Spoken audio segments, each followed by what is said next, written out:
Bonjour et bienvenue dans Et moi alors, le podcast d'une fille qui a besoin de dire tout haut ce qu'elle pense, beaucoup trop fort.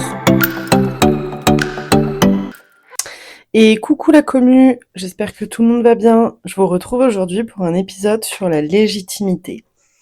C'est rigolo parce que depuis que j'ai lancé ce podcast, il y a beaucoup de gens qui m'écrivent, de qui j'avais pas eu de nouvelles depuis très longtemps et ça me fait vraiment hyper plaisir. Donc, mais que ce soit des gens depuis hyper longtemps ou des gens d'aujourd'hui, quand vous m'envoyez un message pour me dire que vous avez écouté, pour me donner vos avis, pour échanger avec moi, j'adore. Vraiment, j'adore. Ça me fait trop plaisir. Donc, n'hésitez pas, continuez. C'est vraiment chouette. Et du coup, une amie de longue date que j'avais perdue de vue depuis plusieurs années m'a écrit pour me dire qu'elle était tombée sur mon podcast et on a discuté de ça et on est venu à parler d'un thème assez récurrent en ce moment dans ma vie, c'est la légitimité. Et du coup, je me suis rendu compte que c'était pas que moi qui avait un problème de légitimité dans ma vie parce que en ce moment, j'ai quand même pas mal de personnes qui ont un gros problème avec ça. Et du coup, je trouvais ça cool de faire un épisode de podcast là-dessus parce que visiblement, c'est quelque chose qu'on partage, beaucoup d'entre nous partagent, donc pourquoi pas en parler. Du coup, j'ai fait une petite liste, j'aime pas trop préparer les podcasts, mais j'ai fait une petite liste des sujets sur lesquels moi, je me sens pas légitime. Et on va en parler un peu. Par exemple, le premier sur ma liste, c'est l'association. Donc, vous savez ou pas, mais avec Mathieu, on a une association à la maison qui s'appelle la Ferme du Strong. Donc, c'est une association où on fait du sauvetage d'animaux de ferme et on crée des événements autour de notre sport qui est le Strongman. Grâce aux fonds qu'on récolte, ça aide à payer les factures vétérinaires, ça aide à faire des nouveaux sauvetages quand on le peut, mais les murs ne sont pas extensibles ni les finances. Donc on essaie quand même de rester raisonnable. C'est pour ça qu'on a eu quelques sauvetages ces derniers temps, mais du coup voilà. Et du coup, je lui disais que j'avais beaucoup de mal avec les cagnottes, par exemple. Quand on est une association, toutes les associations font des cagnottes quand il y a des gros frais, etc. Et je disais que moi j'avais beaucoup de mal avec ça, que c'est quelque chose qui me mettait très mal à l'aise. Et du coup, elle m'a demandé pourquoi. Et en fait, c'est très simple. Comme mes animaux, là, tous les sauvetages qu'on a à la ferme, donc tous nos animaux, en fait, sauf Fifi, mais il est mort l'année dernière. Tous les animaux qu'on a là à la ferme actuellement, ce sont des sauvetages, tous. Sauf nos chats, parce que c'est nos chats d'avant, voilà, c'est notre vie d'avant. Mais que ce soit les poules, les chèvres, moutons, cochons, vaches, chevaux, c'est tout des sauvetages. Mais je les aime tous tellement. C'est mes enfants. Voilà, vraiment, je les aime d'un amour infini. Qu'en fait, moi, j'ai toujours l'impression d'être jugée quand je fais une cagnotte parce que la phrase qu'on entend souvent, ouais, ils prennent des animaux mais ils savent pas les assumer. Quand on ne peut pas assumer, on prend pas d'animaux. Sauf que c'est un peu le jeu d'une association bah, de faire ce que les autres ne peuvent pas faire, donc c'est-à-dire en espace, etc., et qu'on s'allie tous ensemble pour créer une force, une communauté assez puissante pour pouvoir leur venir en aide. C'est un peu ça, normalement, le but d'une association. Et moi, j'ai beaucoup de mal à me trouver dans cette légitimité d'association.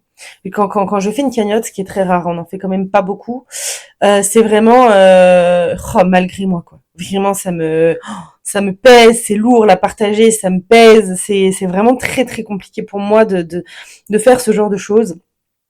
Et voilà, donc j'ai un gros problème de légitimité par rapport à ça, par rapport à l'association, parce que je ne me sens pas légitime de faire des cagnottes et légitime d'être appelée association de sauvetage animalier, parce que on fait pas des sauvetages spectaculaires, parce qu'on fait pas trop parler de nous, parce qu'on n'est pas trop visible, etc. Donc du coup, je me sens pas légitime dans ce rôle-là. Et voilà. Donc n'hésitez pas à me faire des retours, m'envoyer un message pour me donner votre avis là-dessus. Même s'il y a des gens qui ont des assos qui écoutent, savoir aussi quel est votre avis vous là-dessus, comment vous vous sentez dans cette position-là. Est-ce que pour vous c'est ok? Est-ce que vous avez le même syndrome de manque de légitimité que moi? Mais voilà, c'est quelque chose qui est très compliqué pour moi. Prochain sujet où je me sens pas légitime, où j'ai beaucoup de mal, c'est tout ce qui est pro à mon compte, donc c'est-à-dire la photo ou l'éducation animalière. C'est deux domaines où je suis en train de m'installer pro. Alors photographe professionnel, je l'étais. Maintenant, je fais les photos que pour le compte de l'asso. Et en septembre, je vais relancer ma micro-entreprise de photos et éducation animalière. Euh, et en fait, j'ai beaucoup de mal à me sentir légitime dans ces métiers-là parce que je n'ai pas du tout confiance en moi. Et on y vient, je trouve que la légitimité à faire quelque chose ou dans une activité est directement liée à la confiance qu'on a en soi. Euh, je on va parler surtout des photos parce que c'est une activité que je fais depuis très très longtemps. Je fais de la photo depuis que j'ai 10 ans. Donc la photo, c'est vraiment quelque chose, voilà, j'ai l'impression d'être née avec un appareil photo dans les mains, quoi. Alors que l'éducation, j'ai pas lancé encore. Mais euh, mais la photo, ok, j'ai des bons retours, les gens sont contents. Mais bah il y a mieux, il y a toujours mieux. Et moi, quand je regarde d'autres photographes, je me dis putain, mais je suis une débutante à côté d'eux, mais ça va pas, mon travail ça va pas, mon équipement ça va pas. Et en fait, je me flagelle. Et quand on se flagelle, on peut pas se sentir légitime de faire quelque chose. Et ça, c'est très compliqué pour moi, sachant que du coup, bah, ça engendre aussi une activité qui marche pas. Et ensuite, c'est le serpent qui se mord la queue. Parce que si on se sent pas légitime d'exister en tant que photographe, dans mon cas, parce qu'on n'a pas confiance en soi, parce qu'on se flagelle, bah, qu'est-ce qui se passe? On montre pas notre travail, on n'est pas positif quand on parle de notre travail, on n'est pas fier de nous. Et du coup, bah, ça attire pas l'abondance, ça attire pas le client. Dire ce qu'on aime voir sur les réseaux, sur des pages de photographes, c'est un photographe qui est sûr de lui, un photographe qui assume ce qu'il fait, qui poste régulièrement, qui se montre. Mais quand on n'a pas confiance en soi et qu'on se sent pas légitime, on se montre pas. On se cache et on n'ose pas et on communique pas et on n'assume pas. Et du coup, bah, en fait, là, on tombe dans un cercle vicieux qui fait que si on se montre pas, on n'a pas de clients. Et quand on poste une fois tous les 36 du mois, bah, c'est à peine liké parce que, bah, on le fait pas régulièrement. Donc, en fait, objectivement parlant, aujourd'hui, je vais vous le dire, c'est pas directement lié à la qualité du travail, c'est directement lié à la qualité de la communication qu'il y a derrière. Surtout sur les réseaux, parce que l'algorithme, il a vite fait de vous rendre bien transparent et bien invisible sinon on joue pas avec. Et même si rationnellement je le sais, c'est quand même très difficile pour moi de trouver de la légitimité dans ce métier de photographe. Et je vous parle pas de l'éducation parce que bah, j'ai pas commencé, mais je me sens déjà pas légitime de commencer. Donc voilà, je l'éducation c'est encore autre chose. C'est que la photo, j'ai tout appris toute seule. Je suis complètement autodidacte et récemment, je fais quelques formations de retouche, quelques formations ponctuelles de trucs très précis en retouche, etc. Pour pouvoir me perfectionner là-dessus. Mais sinon, tout le reste, j'ai tout appris toute seule. L'éducation, bah c'est pareil. C'est presque inné en fait l'éducation. Pour moi, je parle l'animal bien mieux que l'humain et le gros problème que j'ai pour l'éducation, c'est le côté humain. C'est apprendre aux humains à communiquer avec leurs animaux. Et ça, j'ai beaucoup de mal parce que c'est tellement inné pour moi que du coup, j'ai plutôt tendance à m'énerver.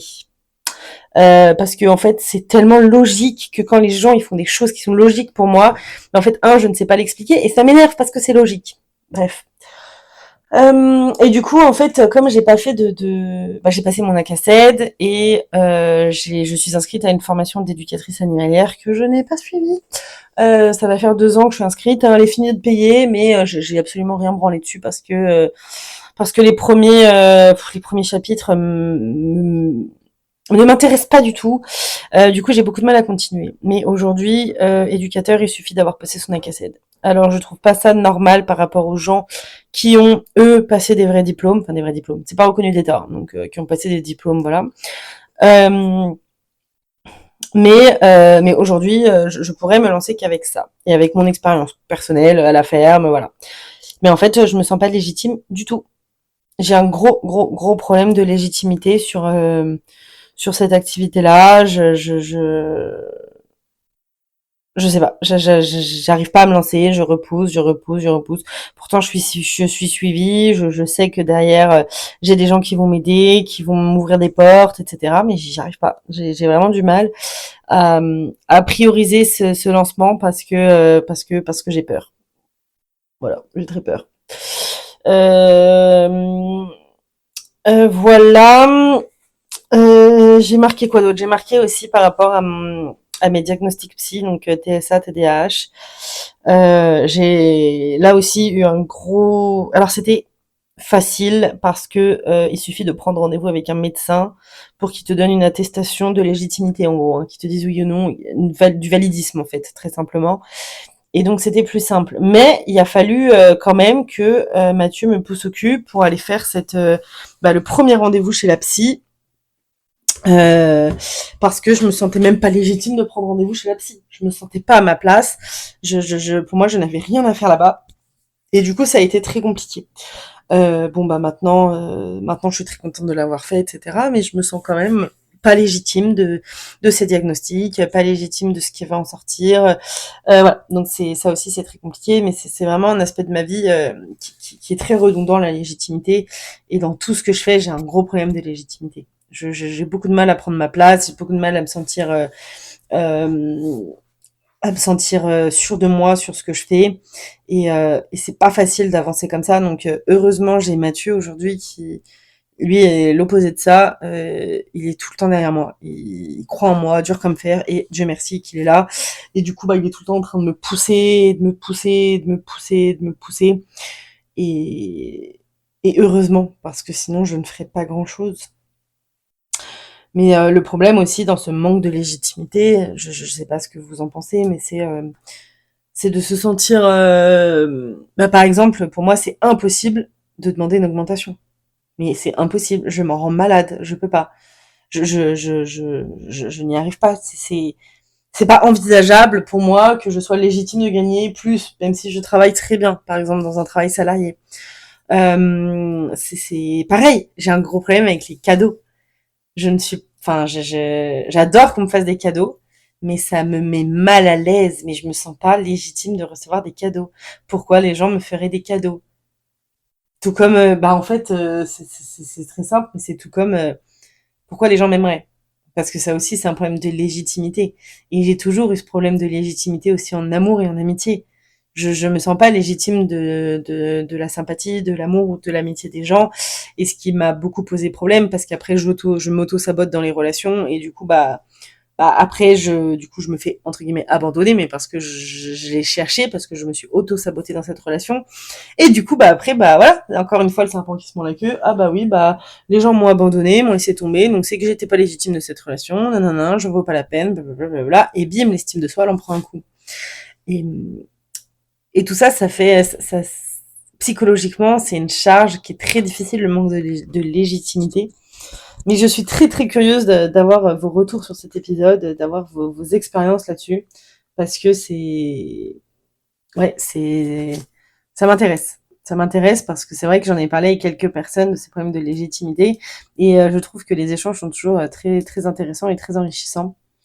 Donc ouais, j'aimerais bien avoir vos retours. Bon, l'épisode est très très court, mais je pense que je vais arrêter là parce que là je vais broder des trucs qui ont ni queue ni caisse, donc je vais arrêter là, mais oui, je suis vraiment très curieuse d'avoir vos retours là-dessus. Et puis, est-ce que je me sens légitime de faire cet épisode? Est-ce que je me sens légitime de faire ce podcast? Pour le coup, la réponse est oui, parce que j'ai prévenu dès le début que ce podcast c'était mon univers à moi, et que je disais bien que ce que j'avais envie, et que de toute façon j'avais raison tant qu'il s'agissait d'être sur ce podcast. C'est un espace safe pour moi, et j'arrive à me sentir légitime d'être là. Par contre, vos retours me mettent des fois mal à l'aise, alors je ne vous inquiétez pas si des fois je peux paraître peut-être bah, un peu mal à l'aise, un peu gênée dans mes réponses, mais c'est parce que même si ça me fait ultra plaisir, vraiment, à chaque fois, je dis à Mathieu, oh, il y a quelqu'un qui m'a écrit parce qu'il a écouté mon podcast. J'adore, vraiment, je suis gaga, j'adore ça. Mais ça me mettrait mal à l'aise parce que, oui, ma légitimité d'être écoutée, pourquoi est-ce que c'est intéressant, mais en fait, ça c'est pas intéressant, pourquoi les gens m'écoutent, voilà. Donc on en est là. Et du coup, sur ces bonnes paroles, je vais arrêter le podcast ici, et je vais vous souhaiter une très bonne fin de journée, début de journée, soirée ou tout ça, et à très bientôt sur Et moi alors.